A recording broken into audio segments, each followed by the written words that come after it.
বাংলাদেশের অবিসংবাদিত নেত্রী, গণতন্ত্রের মাতা দেশনেত্রী বেগম খালেদা জিয়া, তিনি বেশ কয়েকদিন ধরে অসুস্থ অবস্থায় এবার কেয়ার হাসপাতালে আছেন এবং তার শারীরিক অবস্থা কিছু সংকটাপন্ন।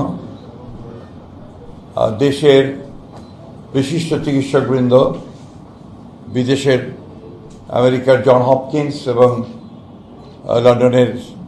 লন্ডন ক্লিনিকের বিশিষ্ট চিকিৎসকেরা তার চিকিৎসা করছেন।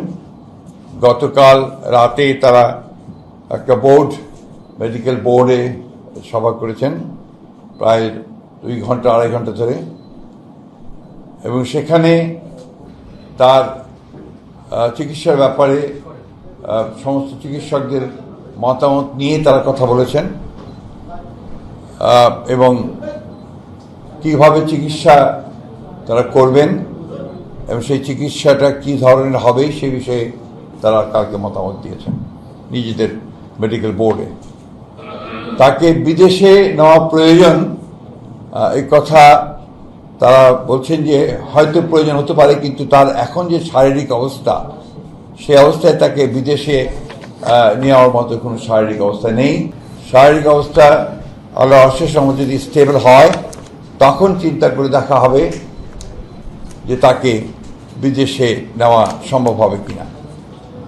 তবে বিদেশে নেওয়ার জন্য যে প্রয়োজনীয় বিষয়গুলো রয়েছে, আপনার ভিসা, অন্যান্য দেশের সঙ্গে যেসব দেশে যাওয়ার সম্ভব হতে পারে সেসব দেশের সঙ্গে যোগাযোগ করা এবং এর অ্যাম্বুলেন্সের ব্যাপারগুলো নিয়ে যথেষ্ট আলোচনা হয়েছে এবং সেগুলো মোটামুটি কাজ এগিয়ে আছে। অর্থাৎ যদি আপনার প্রয়োজন হয় এবং যদি দেখা যায় যে she is ready to fly, তখন তাকে নিয়ে যাওয়ার ব্যাপারে খুব দ্রুত সিদ্ধান্ত নেওয়া সম্ভব হবে। আরেকটি বিষয় যেটা আমি আপনাদের মাধ্যমে গোটা দেশবাসীর কাছে জানাতে চাই, যে স্বাভাবিকভাবে দেশনেত্রী বেগম খালেদা জিয়া এই দেশের সবচেয়ে জনপ্রিয় নেত্রী এবং তার অসুস্থতায় সব মানুষই উদ্বিগ্ন, উৎকণ্ঠিত এবং অসংখ্য মানুষ হাসপাতালে ভিড় করছেন। এতে করে হাসপাতালের কর্তৃপক্ষ এবং চিকিৎসকরা অত্যন্ত বিব্রত বোধ করছেন। তারা চিকিৎসা কার্য চালাতে প্যারামেডটাও এবং একসাথে অন্যান্য যারা রোগী আছে তাদের সেখানে বিঘ্ন সৃষ্টি করা হচ্ছে।